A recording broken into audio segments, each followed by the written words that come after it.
Wel, bore da i chi gyd, a chroeso cynnes unwaith eto yn enw'r arglwydd Iesu Grist.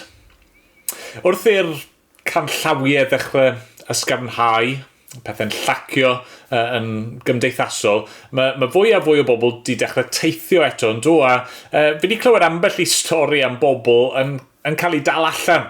Hynny yw yn meddwl ei bod nhw'n gallu teithio i rwle ac yna cyrraedd y maes awyr neu hyd yn oed cyrraedd ffin y wlad maen nhw eisiau mynd iddi a ffeindio bod nhw ddim yn cael. Maen nhw'n cael ei gwrthod, yn cael ei hanfon yn ôl, ei hanfon i ffwrdd. Ond nag oes na gysur enfawr i ni'r bore yma. Wrth i ni nesau at Dduw, wrth i ni ddod i'w addoli gyda'n gilydd, gallwn ni wybod, gallwn ni fod yn hyderus a bydd e'n ein derbyn ni. A bydd e'n caniatáu i ni ddod ato fe. Wneith e ddim ein gwrthod ni a'n hanfon ni ffwrdd. Mae di addo ein derbyn ni. Oherwydd fod yr arglwydd Iesu wedi agor ffordd trwy ei waed, trwy ei aberthau ar y groes, mae wedi agor ffordd i ni i ddod at Dduw. Diolch iddo. Gadewch i ni felly nawr. Weddio, gadewch i ni nesau ato fe a chyflwyno yr oedfa hon iddo fe. Nawr ni weddio. O arglwydd i ni'n diolch i ti am yr addewid yna. Yn neud i ddim gwrthod y rhai sydd yn dygeisio di ac sydd yn nesau at ti trwy ffydd yn yr arglwydd Iesu Grist. Ni'n diolch fod ei aberth drosto ni yn gwbl ddigonol ar ein cyfer ni. Bob un, a pwy bynnag i ni, be bynnag oedd yn wir amdano ni. Os y'n ni wedi credu yn yr arglwydd Iesu, mae yna ffordd at ti. Arglwydd, ni'n gofyn nawr wneud i'n helpu ni trwy dy ysbryd glân di i nesau, mewn ysbryd a gwirionedd. A ni'n gofyn hefyd arglwydd yn dy drygaredd yn neud i nesau ato ni. A byddwn ni'n ymwybodol o'r hyn ni'n gwybod sydd yn wir, sef dy fod ti gyda ni. Arglwydd, gad i ni glywed y lais di'n siarad â ni unwaith yn rhagor. Arglwydd, bydd drygarog wrthyn ni os gweli di fod yn dda. Helpa ni nawr i daddoli di, mewn ffordd sydd yn dy blesio di, ffordd sydd wrth dy fodd di. Amen bod ni'n gofyn yn enw ac yn heiddiant yr arglwydd Iesu. Amen. Amen. Wel, gadewch i ni felly ganu nawr mawl i Dduw gyda'n gilydd.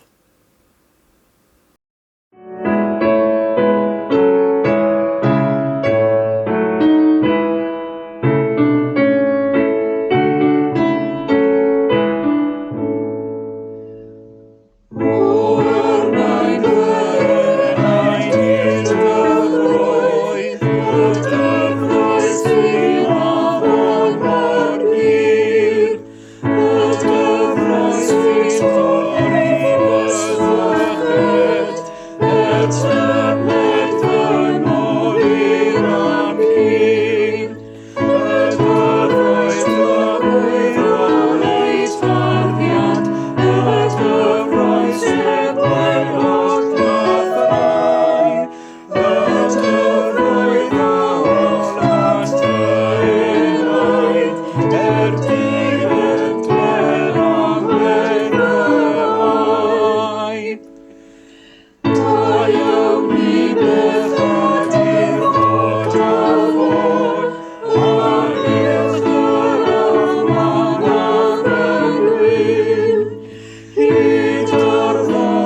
Ni'n mynd i ddarllen nawr o air Duw, ac i ni'n troi unwaith yn rhagor at epistol cynta Ioan, ac bore yma ni'n mynd i orffen y trydydd bennod, felly ni wedi cyrraedd adnod 19, byddwn ni'n darllen o yr adnod honno ymlaen i ddiwedd pennod 3. Dyma air ein Duw ni. Dyma sut y cawn wybod ein bod o'r gwirionedd, a sicrhau ein calonnau yn ei oeddyf pryd bynnag y bydd ein calon yn ein condemnio. Oherwydd mae Duw yn fwy na'n calon, ac mae'n gwybod pob peth. Gyfeillion annwyl. Os nad yw'n calon yn ein condemnio, y mae gennym hyder ger bron Duw, ac rydym yn derbyn ganddo ef bob dim yr ydym yn gofyn amdano, am ein bod yn cadw ei orchmynion ac yn gwneud y pethau sydd wrth ei fodd. Dyma ei orchymyn. Ein bod i gredu yn enw ei fab ef Iesu Grist, a charu'n gilydd, yn union fel y rhoddodd ef orchymyn i ni. Mae'r sawl sy'n cadw ei orchmynion ef yn aros ynddo ef, ac ef ynddo yntai. A dyma sut yr ydym yn gwybod ei fod ef yn aros yno ni, trwy'r ysbryd a roddodd ef i ni. Amen. Wel, diolch i Dduw am ei air i ni. A ni'n mynd i fynd nawr i gael stori i'r plant. Heddi, rydyn ni'n edrych ar 1 Ioan, pennod 3 ac adnodau 19 i 24. Yn stori plant wrthos diwetha, fe ddysgon ni gymaint mae Iesu Grist wedi'n caru ni, a'i bod hi felly yn bwysig ein bod ni'n caru ein gilydd ac yn dangos cariad tuag at ein gilydd. Trwy hyn, bydd pobl eraill yn gwybod ein bod ni yn blant i Dduw. Mae hyn yn bwysig iawn i ni gofio, ond dyw e ddim yn beth hawdd i wneud chwaith. Ein bod ni'n gwybod a dylen ni ddangos cariad at bobl eraill, weithiau rydyn ni'n gallu bod yn grac, yn flin gyda rhywun, rydyn ni'n pwdi ac weithiau yn gweud pethau cas. Ac mae hyn wedyn yn gallu gwneud i ni deimlo'n wael, yn euog ac yn drist. Achos rydyn ni wedi methu dangos cariad Iesu a chariad Duw tuag at bobl eraill. Rydyn ni wedi anifuddhau i orchymyn Duw i garu ein gilydd. Pan fyddwch chi yn gweud neu'n neud rhywbeth drwg, i chi'n cael stŵr? Yw mam neu dad, neu aunties, neu athrawon yn dweud y drefn wrthych chi? Dwi ddim yn deimlo'n neis cael stŵr. Mae'n neud i chi deimlo'n euog ac yn wch a fi, a just eisiau cuddio a diflannu. Ond dyn nhw ddim yn neud hyn i fod yn gas wrthych chi. Achos i bod nhw'n eich caru chi, maen nhw moyn eich helpu chi, gofalu amdano chi, a'ch dysgu chi sut i garu pobl eraill. Mae'r un peth yn wir am Dduw.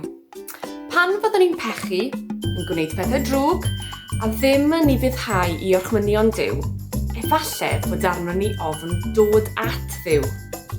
Rydyn ni eisiau cuddio, a hyd yn oed yn teimlo fel bod Duw ddim yn gallu ein caru ni achos ein bod ni'n gwneud rhywbeth drwg. Ond mae 'na newyddion da. Mae cariad Duw yn fwy na'r pethau drwg rydyn ni'n gwneud. Ac os i ni'n caru Iesu Grist, does dim byd yn gallu'n gwahanu ni wrth gariad Duw. Ddylen ni ddim anwybyddu ein pechod ac esgus ein bod ni'n byw bywyd perffaith. Ond fe allwn ni ddod at Dduw yn hyderus i fod yn ein caru ni ac wedi maddau i ni.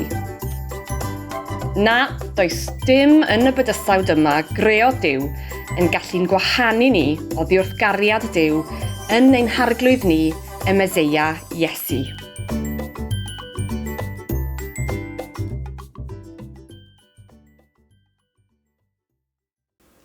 Wel, diolch am hynny. Gwnewch ni weddio eto nawr. Gwnewch ni geisio'r arglwydd mewn gweddi. O Dduw ein tad, ni'n diolch i ti nawr am dy air di. Yn diolch i ti, mae dyfwriad i ar ein cyfer ni yw bod ni yn nesau ato ti. Yn hyderus. Ein bod ni yn dygeisio di. Ein bod ni yno ti a tithau yno nynna. O arglwydd. Mae'r gwirionedd yma yn un mor ryfeddol, mor wych. Dy fod ti, creawd o'r nefoedd a deiar. Ti yr un sydd yn cynnal pob peth trwy dy air nerthol. Dy fod ti eisiau perthynas gyda ni.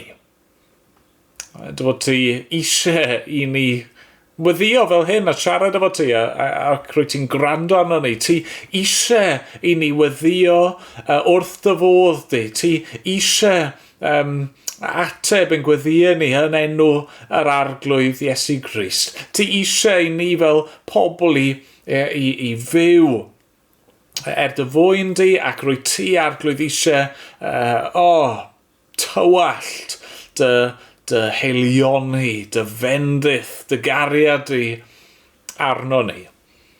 Ac arglwydd ni'n rhyfeddu wrth i ni feddwl unwaith eto. Ni wedi cael yn atgoffa gymaint o weithiau dy fod ti eisiau hyn cymaint nes i'r mab, yr arglwydd Iesu, gael ei anfon a dewis dod o'i wirfodd mwyn marw drosto ni. O arglwydd, ni'n diolch i ti am fesur dy gariad i ato ni. O maddau ni arglwydd yn bod ni ar adegau yn gallu ame. Mae yr un drwg yn gallu dod a sibrwd cyhyddiadau ac arglwydd fel i ni'n darllen y bore yma, mae'n calon ni'n gallu'n condemnio ni ac yn gallu tarfu ar y berthynas yma. O arglwydd, helpa ni felly. Ni'n gofyn bydd yr air di yn gymorth i ni. Y bore yma, ni'n gwybod fod yna rai efallai sydd yn fwy tueddol o amau ac o brofi ansicrwydd ysbrydol. Ni'n gofyn ei di fod yn gymorth arbennig i'r rheini lle mae hynny'n wir yn ei profiad nhw. O arglwydd, ni'n gofyn trwy'r ysbryd glân di, neu di siarad nawr, siarad â phob un ohono ni. Hyd yn oed i'r rheini ohono ni lle falle rwy ti di roi ffydd cadarn a chrif a disigl arglwydd. Ni'n diolch am hynny ac yn gwybod mae dy ras di yw hynny, dy roddion di yw y cwbl. O arglwydd. Felly, neud i'n cadarnhau ni, yn sicrhau ni, bob un, os gweli di fod yn dda, a neud i'n helpu ni i garu'n gilydd, ac i fod yn gymorth i'n gilydd, i annog i'n gilydd, i cario beichau'n gilydd, ac i gyfarch i'n gilydd. O arglwydd, helpa ni. Helpa ni os gweli di fod yn dda. Dad, ni'n parhau i bwyso arna ti. Mae'r cyfnod diwethaf yma wedi bod mor anodd arglwydd i ni wybod siwd i fyw a tystio i ti siwd i garu'n gilydd fel eglwys, siwd i rannu dy gariad i gyda'r byd o'n cwmpas ni. Da ni'n gwybod fod yna rai yn ein plith ni nawr sydd yn sal, neu rai sydd ag aelodau o'r teulu yn sal. O arglwydd. Arglwydd, bydd yn agos. Tostyria. Nertha. Dangos dy fawredd a dy ogoniant di. Os sgweli di fod yn dda. Ti, dyw'r tangnefedd, rod y tangnefedd nawr i'r bobl di. Arglwydd, helpa ni nawr felly, bydd gyda ni weddill yr oedfa hon.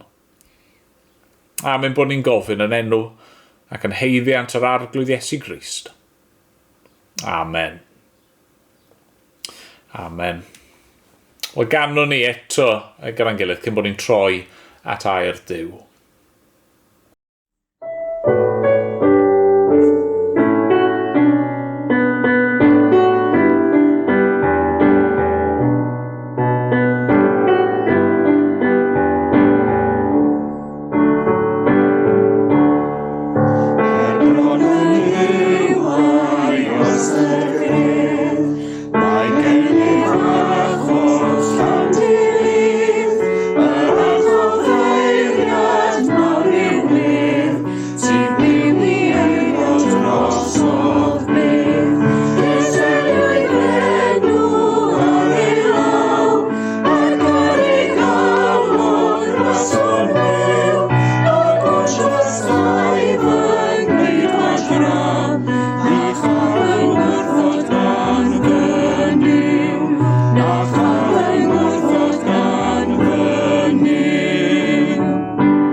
Nawr os oedd rhywun yn gofyn, sut mae bywyd ysbrydol iach yn edrych ym mywyd y Cristion?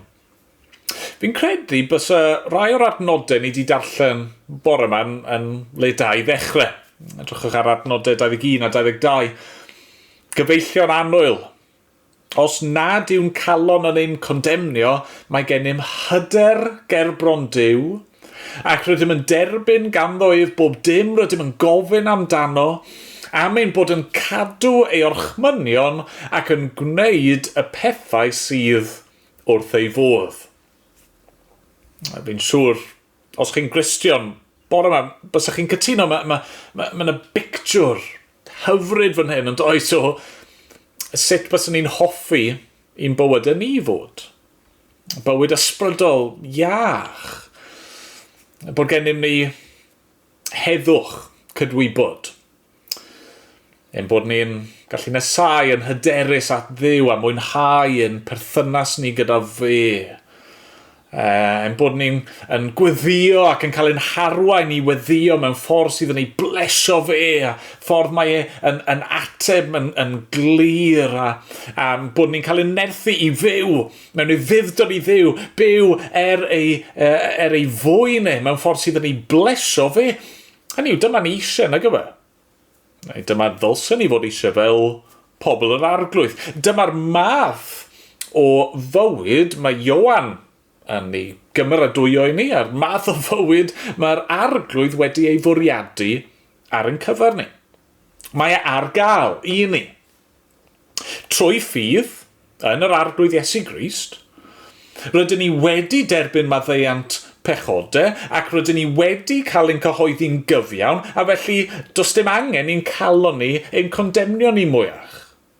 Trwy ffydd yn Christ rydyn ni wedi nesau ato fe a wedi'n cymodi gyda fe ac yn gallu cael perthynas gyda fe. Trwy waith yr Ysbryd Glân yn ein calon, rydyn ni'n gallu gweddio yn ei enw gweddio yn unol a'i ewyllus a profi Duw yn ateb yn gweddio mewn ffordd ryfeddol o glir ac rydyn ni hefyd yn gallu cael ein rhyddhau i fyw bywyd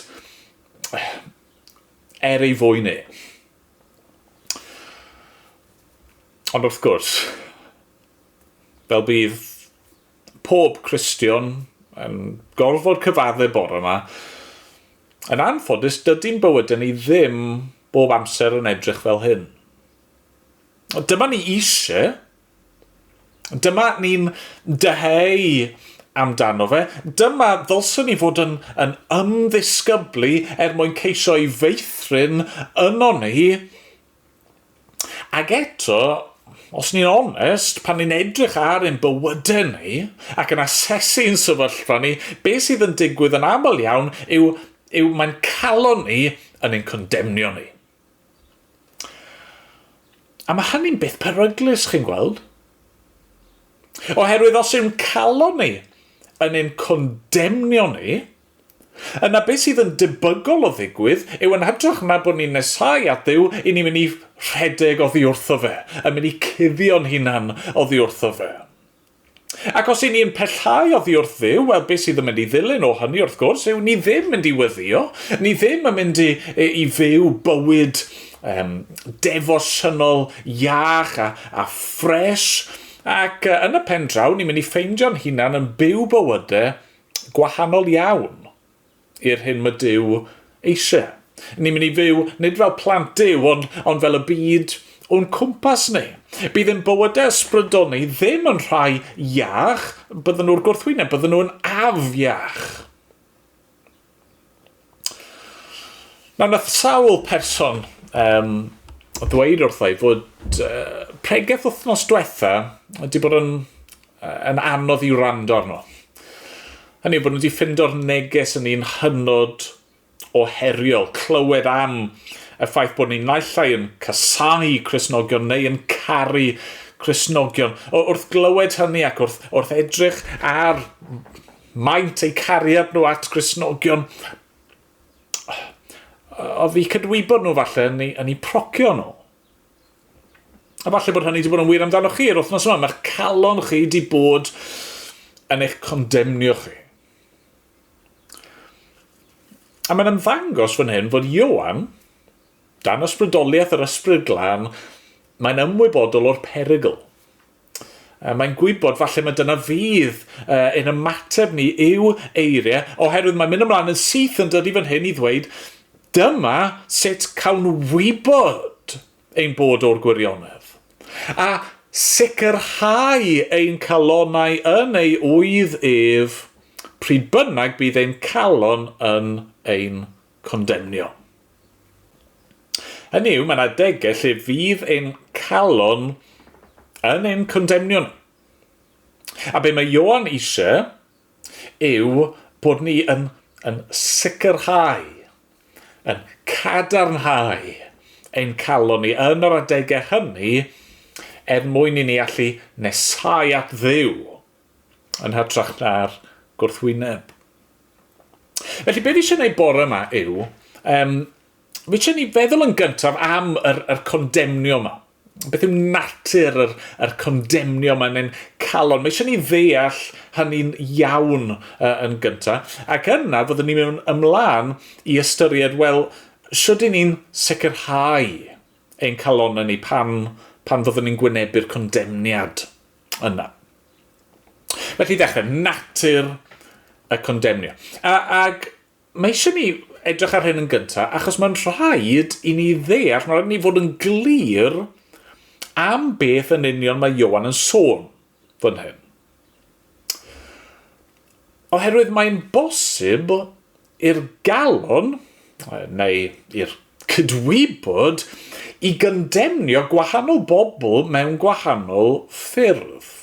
Mae eisiau ni fod yn glir gyda pwy, beth yw'r amgylchiadau, beth yw'r sefyllfa mae Ioan yn sôn amdano fe fan hyn. Dydy Ioan ddim yn siarad fan hyn gyda'r person sydd yn dal i fod mewn gwrthryfel yn erbyn Duw. Dychmygwch, mae dych chi rhywun ac maen nhw wedi taflu hunan i fywyd o bechod. Mae cydwybod nhw yn eog. Mae calon nhw yn condemnio. Falle bod nhw ddim yn dangos ar y tu allan, ond maen nhw'n gwybod yn eu calon bod y pethau maen nhw'n gwneud a'r ffordd maen nhw'n byw yn anghywir. Maen nhw'n eog. A be maen nhw eisiau, a be maen nhw'n trio gwneud, yw tawelu eu cydwybod. Maen nhw eisiau sicrhau eu calonau. Maen nhw eisiau i'r teimlad ychafu yna i fynd i ffwrdd, i gadael nhw fod, fel bod nhw'n gallu cario ymlaen i fyw sy'n bynnag maen nhw eisiau. A chi'n gallu dychmygu'r person na falle bod nhw'n clywed am Dduw, yn clywed am yr Efengil, yn clywed am y ffaith mae y reswm maen nhw'n teimlo fel hyn yw achos bod nhw wedi pechu yn erbyn eu creawdwr nhw. Falle bod nhw'n clywed mae'r unig ffordd o ddelio gyda'r pechod yma mewn gwirionedd yw trwy credu yn yr arglwydd Iesu. Mae aberth dros bechod yw'r unig ffordd i fod yn lan o'n pechod ni. A be mae'r person yma'n dewis gwneud yng ngwyneb hynny gyd yw parhau i wrthod. Caledu i calon. Dyn nhw ddim eisiau credu, dyn nhw ddim eisiau edfarhau, dyn nhw ddim eisiau cydnabod bod nhw'n bechadur. Pwy yw ti alw fi yn bechadur? Na, maen nhw jyst eisiau tawelu cydwybod mwyn cario ymlaen fel ydyn nhw. Nawr, chi'n gweld i'r person yna, y peth gweithaf gallu ddigwydd iddyn nhw mewn ffordd yw bod eu calon nhw yn cael eu sicrhau, bod eu cydwybod nhw yn cael eu dawelu. Na, achos pan mae'r person yna yn cario ymlaen fel hynny, maen nhw'n caledu. Maen nhw'n mynd yn bellach ac yn bellach oddi wrth yr arglwydd. Mae'r apostol Paul mewn man yn dynyddio'r darlun fod y bobl yma wedi serio, seared, eu cydwybod efo haearn poeth. Chi'n gwybod fel pan chi'n brandio anifail. Beth sy'n digwydd fyna? Mae'r croen, mae'n caledu. Ydyn ni'n mynd yn ddi-deimlad. Ac dyma sy'n digwydd yn achos yr anghredarin sydd yn gwrthod a gwrthod a gwrthod. Maen nhw'n mynd yn galetach ac yn galetach ac yn galetach. Ond os ydych chi'r person yma a'i calon nhw yn eu condemnio nhw, yn gywir felly, yn eu condemnio nhw, achos maen nhw wedi gwrthryfela, be mae'r person yna angen yw cario ymlaen i chwilio ac i geisio yr unig un sydd yn gallu rhoi heddwch cydwybod. Felly dyw Ioan ddim yn siarad fan hyn gyda'r math yna o berson. A dyw ddim chwaith yn siarad gyda'r person sydd heb gredu ond sydd yn chwilio, sydd yn dal i geisio Duw. A ni yw gewch chi rai pobl, a falle bod yna rhywun bore yma'n gwrando, mae hyn yn eich disgrifio chi. Chi'n gwybod beth yw calon sy'n condemnio. Chi'n gwybod beth yw hi i fod â chydwybod eog. A chi ddim yn caledu'ch calon, chi ddim yn trial anwybyddu'r peth neu yn taflu chi dan yn bellach i bechod. Na, chi eisiau ffeindio'r ateb. Chi eisiau i'r pethau yma i gael i clirio. Chi eisiau cael eich golchi a'ch glanhau. Ac Yn y sefyllfa yma, mae'ch cydwybod chi, eich calon chi, mae'n cyflawni bwriad Duw. Oherwydd dyna pam y Duw di roi cydwybod i ni sydd yn ein procio ni, mwyn ein gyrru ni nid i ffwrdd, ond ato fe. Mae'r person yma, be maen nhw angen? Wel, maen nhw angen edfarhau a chredu'r Efengil. Maen nhw angen troi oddi wrth eu pechod a troi at yr arglwydd Iesu ac ymddiried yn ei aberth Na, mae hyn mor bwysig yn gweld. Dyma'r pwynt mae pob un ohono ni angen cyrraedd. Dyma'r pwynt mae pob un Cristion wedi cyrraedd. Ond dyw e ddim yn golygu, o'r pwynt yna ymlaen, fydd popeth yn rwydd. A dyna sy'n dod yn amlwg fan hyn, chi'n gweld, achos dydy Ioan ddim yn siarad gyda rhai sydd heb gredu o gwbl a sydd angen credu am y tro cynta. Na, mae'n amlwg fod e'n siarad gyda Christnogion. Nid y rai sydd yn bell, nid y rai sydd yn ceisio ac yn chwilio am yr ateb, ond rhai sydd yn barod wedi credu. A dyna pwy mae Ioan yn cyfeirio at nhw fan hyn. Rai sydd wedi edfarhau, rai sydd wedi rhoi ffydd nhw yn yr arglwydd Iesu Grist, ac eto mae calon nhw dal yn eu condemnio nhw ar adegau. Dwchwch ar adnod 19 eto. Dyma sut y cawn wybod ein bod o'r gwirionedd a sicrhau ein calonau yn ei wydd ef. Chwa, pwy sydd dynnu fan hyn? Wel, pobl sydd yn barod yn y gwirionedd. O rai sydd yn barod yng ngwydd Duw, hynny yw mewn perthynas gyda Duw. Maen nhw wedi cael eu maddau. Maen nhw wedi cael eu cyfiawnhau, eu cyhoeddi yn ddi-eog oherwydd aberth yr arglwydd Iesu drostyn nhw. Maen nhw wedi ffoi oddi wrth eu pechod a di glynu wrth yr arglwydd, ac eto mae yna adegau lle mae eu calonau nhw yn eu condemnio. Rydwch ar hyn yn ofalus nawr. Dy'r ffaith fod ein calon ni yn ein condemnio ddim yn golygu o anghenraid bod ni ddim yn Gristnogion. Na, mae Ioan yn siarad fan hyn a Gristnogion.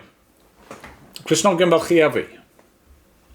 Gristnogion sydd ar adegau yn amau eu hunan. Gristnogion sydd ar adegau yn cwestiynu dilysrwydd i ffydd nhw. Gristnogion sydd yn ansicr o gariad Duw tuag atyn nhw a ffyddlondeb Duw i'w addewidion nhw. Gristnogion sydd yn ffeindio chi'n anodd i dderbyn bod rhywun fel nhw yn gallu cael i maddu. Gristnogion sydd yn edrych arnyn nhw eu hunan, ar eu calon nhw, ar eu cariad anigonol, am herffeth nhw, at Dduw a'i bobl. Gristnogion sy'n edrych ar eu bywyd defosiynol nhw, eu gweddi, a'i darllen o'r Beibl. Gristnogion sy'n edrych ar eu methiannau, cyson, a be maen nhw'n profi? A mae calon nhw yn ein condemnio nhw. Ti ddim yn Gristion. Ti'n hopeless. Ti di cael dy gyfle ola di'r trauma, ti di chwythu. Falle bod hynny'n eich disgrifio chi. Wel, mae Ioan hyn yn sôn yn dydi am sicrhau ein calonau. Yn yw i'r Cristion sydd yn barod wedi credu, yn barod wedi dderbyn gan Dduw, yn barod wedi i faddau. Y Cristion yna, lle mae galon ar adegau yn ei gondemnio, mae Ioan eisiau i ni sicrhau ein calonau ni. Cadarnhau ein calonau ni. Fel morwyr mewn storm Maen nhw yn eu cwch nhw, yng nghanol y môr, mae'r gwynt yn chwythu, mae'r glaw yn tywallt i lawr, mae pethau yn sleidio dros y dec, mae pethau yn mynd i dorri, yn mynd i gwmpo fi ar y cwch. Be maen nhw'n gwneud? Maen nhw'n clymu'r cwbl i lawr, yn sicrhau yn gosod pethau nôl lle maen nhw fod. Felly, beth i ni fod i'n wneud pan mae'n calon ni yn ein condemnio ni? A dyma'r ail bwynt nawr. Be ni fod i'n wneud? Beth yw'r ateb i'r condemniad yma yng nghalon y Cristion? Wel, mewn un ystyr, gallwn ni ateb yn ddigon rwydd. Gallwn ni droi at adnod fel Rhufeiniaid 8, adnod 1. Yn awr felly, nid yw'r rhai sydd yng Nghrist Iesu dan gollfarn o unrhyw fath. Neu mae gennych chi eiriau'r arglwydd Iesu ei hun. Yn Ioan 6:37, bydd pob un mae'r tad yn ei roi i mi yn dod ata fi, ac ni fwriaf allan byth môr sawl sy'n dod ata fi. Dyna chi addewid yr arglwydd. Os i ni yng Nghrist, does na ddim collfarn. Os i ni yn dod at yr arglwydd Iesu Grist, wneith e ddim ein gwrthod ni, neu'n bwrw ni allan. Nawr, wrth gwrs, mae'r geiriau yna, maen nhw'n hollol wir. Gobeithio bydd hyd yn oed yr adnodau hynny ar ei pen ei hunan yn gymorth, yn help i chi. Ond falle bod eisiau ni fynd chydig yn ddyfnach, falle bod eisiau rhoi ateb chydig bach yn llawnach. A felly, be fi eisiau gwneud nawr yw jyst i tynnu allan rai o'r pethau sydd yn yr adran yma fydd yn sicrhau ein calonau ni. A mewn ffordd, beth sydd yn mynd i glymu'r cwbl at ei gilydd, beth yw yr ateb sylfaenol pan mae'n calon ni'n condemnio, yw i edrych i ffwrdd o'n hunan ac i edrych at yr arglwydd. Hynny yw i beidio, pan mae'n calon ni yn condemnio, peidio ac yn y foment yna trial sicrhau ein hunan, fel petai, nerthu ein hunan, dibynnu ar ein ymdrechion ein hunan, tawelu'n cydwybod ni trwy ein gweithredoedd a'n ymdrech a'n cyfiawnder ni'n hunan. Na, beth sydd eisiau ni'n wneud yw i droi at yr arglwydd, at yr un sydd yn ein hachub ni yn hunan. I ni gyntaf edrych at y tad. Drachwch eto adnod 19. Dyma sut cawn wybod ein bod o'r gwirionedd a sicrhau ein calonau yn ei wydd ef pryd bynnag y bydd ein calon yn ein condemnio. Oherwydd mae Duw yn fwy na'n calon ac mae'n gwybod pob peth. Mae yna egwyddor a gwirionedd llawn cysur i ni fan hyn. Nid ein teimladau ni, neu y ffordd i ni'n gweld ein hunan a'n sefyllfa, nid ein barn ni sydd ar gair ola. Na. Duw sydd ar gair ola. Mae Ioan yn dweud, pan mae'ch calon chi eich hunan yn eich condemnio chi, cofiwch fod Duw yn fwy. Mae'n fwy na'n calon ni. Mae Duw yn gwybod popeth amdano ni. Hynny yw, mae yna adegau lle falle bydd ein calon ni yn condemnio ni. Ni'n dod yn ymwybodol o'n methiant ni, ein ffeileddau ni, ein gwendid, y mannau hynny lle ni di syrthio'n fyr mor aml. Ond chi'n bod be? Mae Duw yn gwybod hynny llawer gwell na chi. Mae safonau Duw yn dragwyddol fwy na y safonau hynny sydd gennym ni. Ac eto be mae Duw wedi wneud? Wel, mae wedi'n caru ni ond do. Ni wedi clywed eisoes bod wedi ein galw ni yn blant iddo fe hun. Mae Duw wedi ein cyfiawnhau ni. Mae wedi ein cyhoeddi ni i fod yn ddi-eog trwy ei fab e. Mae wedi maddau ni. Mae wedi dweud i fi ddim yn mynd i gyfrich pechod chi yn eich erbyn chi mwyach oherwydd rwy wedi ei gyfriau yn erbyn yr arglwydd Iesu ar y groes. Mae Duw yn fwy na'n calon. Mae'n gwybod pob peth. Mae'n gwybod, ein gwendid ni. Mae hefyd yn gwybod ein cymhellion ni, ein deheuadau ni. Mae'n gwybod, bod ni'n syrthio'n fyr mor aml, mae'n gwybod beth i ni'n dymuno i fod yn wir. Fi ddim yn caru fel y dylswn ni, ond fi eisiau caru yn well. Mae Duw yn gwybod y cwbl. Mae wedi gwybod y cwbl ers tragwyddoldeb.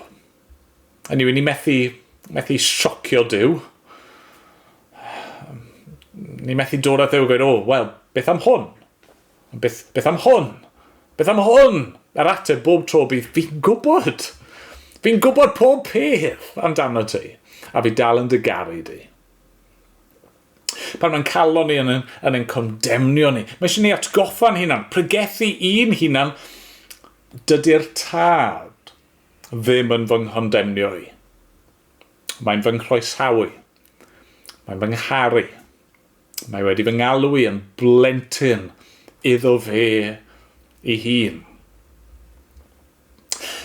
Yna, wrth gwrs, mae eisiau ni edrych at y mab.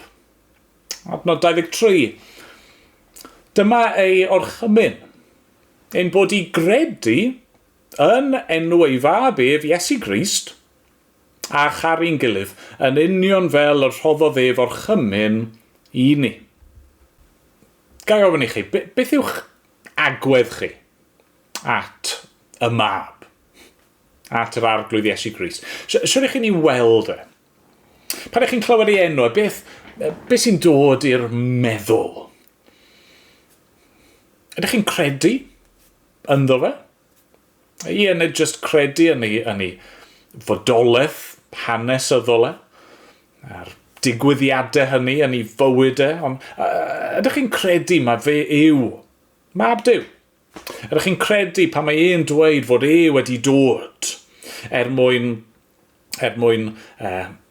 gwasanaethu ei bobl a rhoi ei fywyd yn brydwerth drostyn nhw? Ydych chi'n credu pan mae e'n dweud mae fe yw'r bugail da sy'n rhoi ei fywyd i lawr dros y defed? Ydych chi di credu ynddo fe? A ydych chi'n gweld fel eich harglwydd a'ch gwaredwr, yr un i chi, chi'n ei gariau, a chi eisiau bod yn fwy tebyg iddo fe, chi eisiau caru ei bobl fel nath ei caru nhw, chi eisiau gwasanaethu a golchi traed a cario beichiau. Os dych chi, fel dwedodd Iesu ei hun, hedyn mostard. Os ydych chi hyd yn oed hynny? Yr gronyn lleia o ffydd. Yn ei lythyr at y Philippiad, mae'r Apostol Paul yn ysgrifennu y geiriau hyn. Felly, os oes gennych yng Nghrist unrhyw symbyliad, unrhyw apel o di-cariad, unrhyw gymdeithas trwy'r ysbryd, os oes unrhyw gynhestrwydd a thosturi, cyflawnwch fy llawenydd trwy fod o'r un meddwl a'r un cariad gennych at eich gilydd, yn unfryd ac yn unfarn. A'r pwyslais o fyna wrth gwrs yw'r gair unrhyw. Ydy'n wir amdano chi o gwbl? Achos gweld y pwynt yw nid maint ein ffydd sydd yn bwysig, ond gwrthrych ein ffydd. Chi'n meddwl am rhywun yn abseilion, yn mynd lawr rhyw clogwyn serth peryglis efo rhaff. Be mae'r person yn wneud? Wel, wrth gwrs, maen nhw'n gafel yn y rhaff, maen nhw'n gafel yn dyn yn y rhaff. Ond beth sydd yn cadw nhw'n saf? Beth sydd yn cadw nhw rhag syrthio? Wel, yr harnes sydd wedi clymu amdano nhw, sydd wedi cysylltu gyda'r rhaf. Wel, beth sydd yn hachub ni? Wel, nid maint fy ffydd i yn yr arglwydd Iesu. Ond maint yr arglwydd Iesu ei hun. Y gwaredwr. Maint ei aberth gwbl ddigonol pan mae'n calon ni yn condemnio, mae eisiau ni atgoffa'n hunan ac pregethu un hunan, dydy'r mab ddim yn fy nghondemnio Na, mae'r arglwydd Iesu Grist, mab Duw, yn fy ngharu. Mae wedi gweld fi yn fy mhechod, yn fy rhieni, yn fy ngweileddu. A mae wedi dod i geisio ac i gadw. Mae wedi rhoi ei hun troso fi. Mae wedi delio gyda'r mhechod. Mae wedi dweud wrth farw ar y groes, gorffennwyd. Mae drosodd, mae'r ddyled wedi thalu. Mae wedi atgyfodi mewn prawf fod wedi cwblhau waith. Mae wedi esgyn i'r nef. Mae nawr yn fyw ac yn eiriol ar fy rhan i. Ydych chi'n credu hynny? Edrychwch at y mab. Ac yna wrth gwrs, os ni'n edrych at y tad, ni'n edrych at y mab, rhaid edrych hefyd at yr ysbryd. Ioan yn sôn yn dydy, mae'n rhoi rhyw brawf arall i ni, sy'n sicrhau'n calon ni. Adnod 24. Mae'r sawl sy'n cadw ei orchmynion yn aros ynddo ac ynddo yntau. Dyma sut rydym yn gwybod fod yn aros yno ni trwy'r ysbryd a roddodd i ni. Pan mae'n calon ni, yn ein condemnio ni. Gallwn ni sicrhau ein calon gyda'r ffaith fod Duw wedi rhoi ei ysbryd i ni. Nawr, sydd ni'n gwybod fod Duw wedi rhoi ei ysbryd i ni? Ydyn ni methu gweld yr ysbryd. Mae ysbryd yw Wel, ni'n gwybod bod Duw wedi rhoi ei ysbryd i ni oherwydd ein bod ni'n gweld effeithiau hynny. Yn union fel chi ddim yn gweld y gwynt yn chwythu, ond chi'n gweld ei effaith. Ni'n gweld effaith yr ysbryd, neu gallwn ni ddweud ni'n gweld ffrwyth yr ysbryd yn amlygu ei hunan yn ein bywydau ni. Soniais i wythnos diwetha fod yna rai oedd yn gweld y bregaeth yn hynod o heriol, y neges yna, wrth ystyried i hagwedd nhw at Gristnogion, ond nhw'n teimlo bod eu cariad nhw yn ddiffygiol, bod ddim yn ddigon. A chi'n gweld y pwynt yw, mae hynny ynddo'i hun yn arwydd o waith yr ysbryd. Gweld, fi wedi bod yn annog ni edrych ffwrdd o'n hunan, ond yn yr adegau hynny, pan ni yn edrych ar ein hunan, beth os ni fod yn chwilio amdano mewn gwirionedd yw gwaith yr ysbryd yno ni. Chi'n gweld, heb fod yr ysbryd glân wedi roi ni, heb fod yr ysbryd glân ar waith yno ni, byswn ni ddim yn caru Cristnogion o gwbl. Dyna yw dadl i o'n fan hyn. Falle bod ein cariad ni yn wan ar adegau, falle bod ddim beth byddwn ni'n dymuno iddo fe i fod, falle bod ni'n cywilyddio ar adegau ac yn siomi yn hunan. Ond mae'r ffaith bod ni'n caru o gwbl, mae'r ffaith bod ni eisiau caru yn fwy, mae'r ffaith fod y pethau yma yn ein trysthau ni, yn arwydd o waith yr ysbryd yno ni. Mae hynny fod i sicrhau ein calon ni. Pan ni yn caru, nid ar air neu ar dafod, ond mewn gweithred a gwirionedd, mae hynny'n dangos ysbryd Duw yno ni. Heb fod yr ysbryd yn gweithio yno ni, bysa dim ffydd gennym ni o gwbl. Bysa dim diddordeb gennym ni yn be mae'r tad yn feddwl ohono ni. Bysa ni ddim yn poeni am ein pechod ni.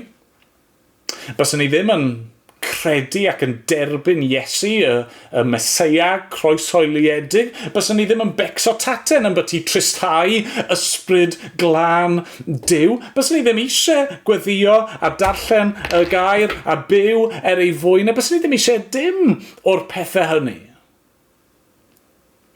Mae'r ffaith yn bod ni'n teimlo'n annigonol, mae'r ffaith ar y degau bod e'n calon ni yn ein condemnio ni, mae hynny yn arwydd o'r newid mae'r arglwydd yn ei wneud yno ni. A dweud y gwir, mae hynny fod yn ffordd arall i ni'n sicrhau ein calon. Pan mae'n calon ni yn ein condemnio, mae eisiau ni atgoffa'n hunan ac pregethu un hunan, dydy'r ysbryd ddim yn fy nghondemnio i. Mae'r ysbryd ar waith yno fi. Mae e wedi dangos fy mhechod i fi. Mae wedi rhoi ffydd i fi gredu, i ymateb, i alwad Duw. Mae wedi yn helpu i weld prydferthwch yr arglwydd Iesu Grist. Mae wedi rhoi deheuad sylfaenol yno fi i wybod mwy ac i dyfu yn yn ffydd i ac i'w ddilyn tan y diwedd. Mae hyd yn oed y ffaith fod yn cydwybod ni ar adegau yn ein procio ni yn arwydd o ras Duw wrth iddo fe parhau a chwblhau ei waithau yno ni. Cristion, ydy dy galon di yn dy gondemnio di? Mae bore yma nawr, edrych ato fe. Gad i Dduw, y tad, mab ac ysbryd glân dy yrru di ato fe. Mae eisiau ti wybod fod ti'n gallu nesau yn hyderus, achos mae Duw y tad wedi dy gyhoeddi di yn gyfiawn. Mae'n gwybod y cwbl amdano ti a mae'n dy groesawu di. Mae'r mab di roi ei hun droso ti. Mae'r ysbryd yn trigo yno ti. Ceisio fe, yn awr. Ti'n gallu nesau yn hyderus. Ti'n gallu gweddio. Ti'n gallu credu. Ti'n gallu i fyddhau. Ti'n gallu caru Duw, ti'n gallu caru i bobl, ti'n gallu byw y bywyd ysbrydol iach yma, oherwydd dyma yw bwriad Duw ar dy gyfer di. Diolch iddo. Amen. Amen. Wel, ganwn ni emyn arall gyda'n gilydd cyn bod ni'n gorffen yn hoedfa ni.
Wel, diolch am ymuno â ni eto bore yma. Fel bydd llawer ohonoch chi'n gwybod, i ni di gorfod gohirio rai o'n oedfaon yn y cnawd ni oherwydd fod ambell un gan gynnwys fi yn gorfod hunan ynysu am gyfnod.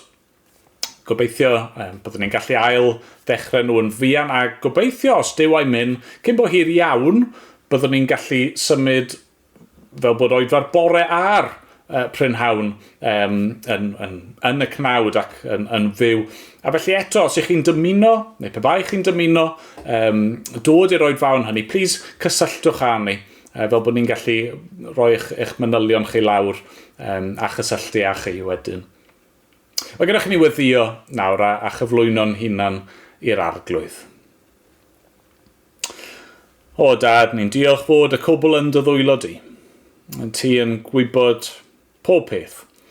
Ac o arglwydd ni'n rhyfeddu felly o'r newydd dy fod ti wedi'n caru ni, wedi roi dy fab dy hun drosto ni, wedi anfon dy ysbryd i fod yno ni, y diolch i ti arglwydd. O dad, helpa ni nawr. Arglwydd os oes na bechod yno ni, sydd angen i ni edfarhau ohono fe a rhoi farwolaeth, helpa ni arglwydd i wneud hynny. Mae Ioan di asgoffa ni'n barod yn ei lythyr, bod neb yn gallu dweud bod nhw'n ddi-bechod, ond arglwydd, ni'n gofyn, neu di'n helpu ni nawr i sicrhau yn calonau, i dy geisio di yn gywir ac i gael y bywyd ysbrydol iach yna. Rwy ti wedi drefnu ar ein cyfer ni. O arglwydd, derbyn yn mawl a'n diolch ni nawr. Bydd gyda ni. Yn enw'r arglwydd Iesu. Amen. Amen.